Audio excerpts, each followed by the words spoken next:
Greetings everyone, this is I, the French fry you left in your car last week. Today, we're doing my first ever second take of a recording. My first take of recording this team builder went awful. I may or may not record it in this video. But today it's our team builder for week 4 of the TEC Galar Dex off-season draft. Today, we're facing off against Coach Scrosh and the Mount St. Helens Male Salandit, because why not Male Salandit? So, as you guys can see here, my opponent's team, right? Ignore the Sunni Denes because the mods have not yet updated the dock. They don't update the dock very often for some strange reason. Okay, so looking at my opponent's team, they have Landorus Therian, who I think Landorus is a good Pokemon, but I hate it. I hate its design. I've always hated its design. I've never liked this design. I've never used it because while I know it's most likely a super good mon, I don't like it. If I don't like something's design, I'm not going to use it, even if it's super good. But it's a very good choice scarf user to be able to hit hard, intimidate. Kind of helps against some of my more physical attackers like Victini or Nidoqueen or Urshifu. Kind of helps more against that. It gets stealth rocks up, U-turn for a pivot, rock slide, earthquake. It can be an offensive Pokemon. It can be a really bulky Pokemon with lefties or Rocky Helmet. I definitely see it bringing a Yachi Berry because I have a Kyurem and it's gonna get demolished if it doesn't run Yachi Berry. Kyurem just demolishes it. Next up, Nidoking. Nidoking also a very scary Pokemon. So Nidoking and Nidoqueen going up against each other. Also, drinking challenge. Take a shot every time I say very scary. You ready? Go. So it's a very scary mon for the fact that it has Sheer Force and insane attack stats. So Sheer Force allows it to use moves like Poison Jab and just be much more powerful. You've seen the insane power with Nidoqueen already. But Nidoking has more attack stat than Nidoqueen. Nidoqueen's a little more bulky, and Nidoking is faster and has more attack stat.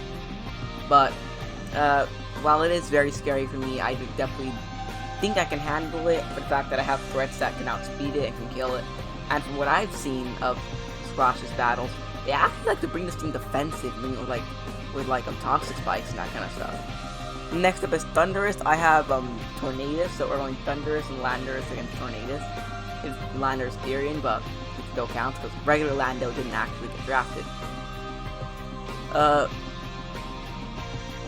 does it do? What does Thundurus do? It has thunder attacks. It has electric and flying attacks. I think it has Volt Absorb too, so it can be a switch into my Tapu Koko's attacks. But overall, I think I'm pretty good on getting rid of that. Grimmsnarl, very scary. It's so scary for me. Because Grimmsnarl can use Prankster Thunder Waves and then start to cripple my entire team. And at that moment, now I'm slower. And it can also use Prankster Screams. So basically, it's kind of setting me up to more of a hacks battle and really crippling some of my mons by doing that. But I have a lot of checks to it. My biggest check, which is Nidoqueen, it can't be paralyzed by Thunder Wave. At least I don't think it can. Next up, we got America. We got Braviary. Another Sheer Force user. If you look at a team, you actually realize they have 3 Sheer Force users. It can definitely be a scary mon. It can also come with it can be a Tailwind, maybe a Focus Sash or Choice Scarf Tailwind set to make their other mons faster than my team. Because my team is really fast, and his team isn't really that fast. As you can see more the higher speed tiers. But that's just kind of what I'm thinking, is that he's probably gonna end up bringing that with a Tailwind. It can also be good for a defog because I do have hazards that I might want to set up. A Glade is one of 4 fighting types they have. They have 4 fighting types. But Glade can use stuff it does get T-Wave, so there's another thing that can do that, but it can also be a Sword Dance Sweeper, getting stuff like Psycho Cut, being able to get Drain Punch. I believe it gets Mach Punch too for priority, Shadow Claw. So it's very offensive. Nope, not saying the other way. Pokemon that is very frightening for me. Tauros terrifies me to no end. It is very scary. It's the most scary mon that they have. I saw in the last game, I watched Scrosh's last game replay.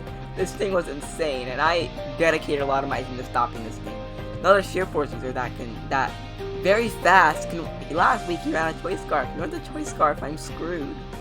I'm really hoping he doesn't We also have like body slam and being able to hit really hard with stab body slams. And if I want to like burn this thing to cripple it, it can just throw out facades. And that's something that I don't want to deal with. But I think I think I built my team to handle it, and I'll show you my team like right now that I think we have built to handle the team. So next up is Sock and Throw. They actually drafted both Sock and Throw. I believe they both do get sturdy. I have seen like Sock being able to be more of an offensive and Throw being bulky. What he likes to do is actually use Nidoking to set up Stealth Rocks and Toxic Spikes, and then use Throw just to circle through everybody around.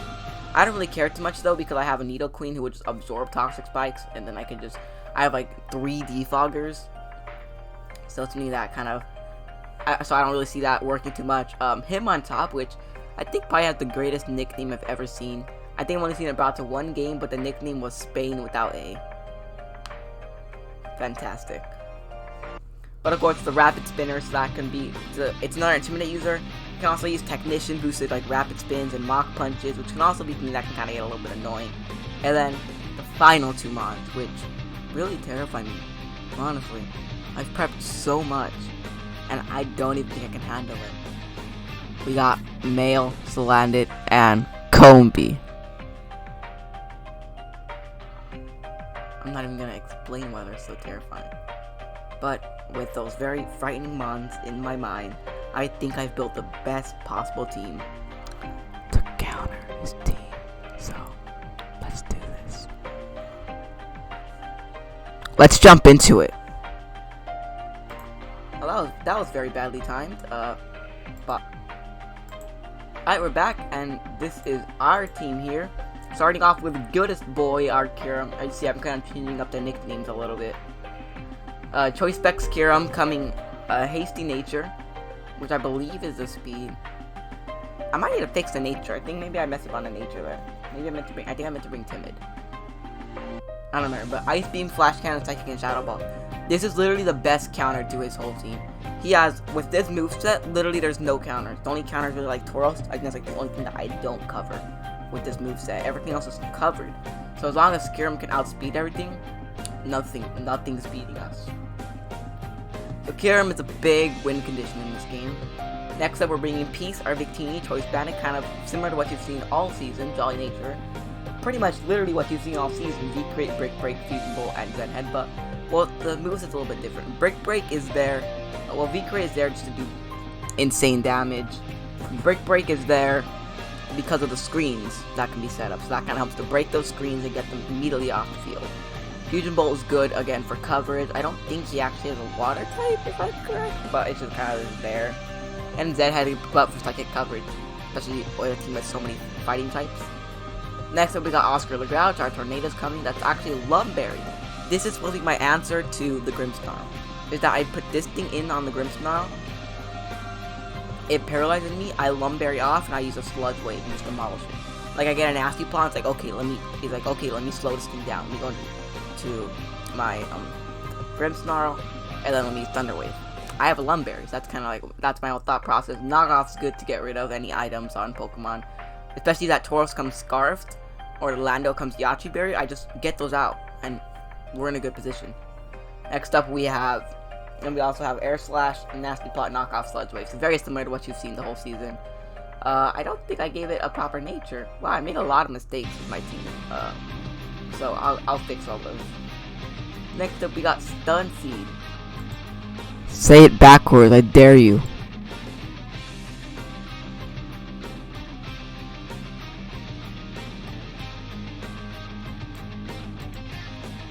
Tapu Koko, Light Clay, Alarm. God, I hate my alarms. With Light Clay, we're bringing kind of a different set than what we normally bring. It's still like an offensive set, but we're bringing Defog to help get rid of hazards, Dazzling Gleam, Thunderbolt, and Reflect. Reflect is there for, of course, most of his threats on the team are physical offensive threats. So, Reflect with Light Clay, it helps me so much in that situation. Of course, Brick Break can come, but I don't think he's expecting this. I know Scrosh is an amazing battler, and the best way to beat good battlers is you have to catch them off guard with something weird. That's kind of what I'm going for right there. Speaking of weird, Nido Ni, everyone's favorite queen is coming back. Choice Scarf Nido Queen. Yes, I'm a madman. Adamant, Sheer Force, Choice Scarf. EQ, Ice Punch, Poison Jab, Shadow Claw. This thing is going to be insane in this match, I can already tell. Earthquake's going to do so much, Ice Punch is going to be good for kind of predicting switch-ins, Poison Jab, Shadow Claw, insane. Nothing can really switch in on this thing. It's going to be so good, definitely another major win condition. And finally, coming back actually, his first game was the first game of the season, we have Hands coming back. Evilite, of course, Frisk, and again, I don't think I gave him the proper nature, I'm gonna have to do that. Frisk kind of just helps to find out things sets as well, and find out kind of what I want to knock off a little bit. Will-O-Wisp, Pain Split, Nightshade, and Shadow Sneak. Shadow Sneak's there for priority if I need it. Nightshade's there as the main damage dealer. Pain Split's there to kind of help heal and kind of help deal some damage. And Will-O-Wisp is there to cripple, as I said, mostly physically offensive threats on the team. So that's what we're bringing. I think that I probably prepped the best that I possibly could. I think that we can win this match. I actually really considered bringing Caterpie to this match, because my opponent has Helens Male Salandit, and I think we have to fight God with gods, but it didn't fit on the team composition that I needed originally.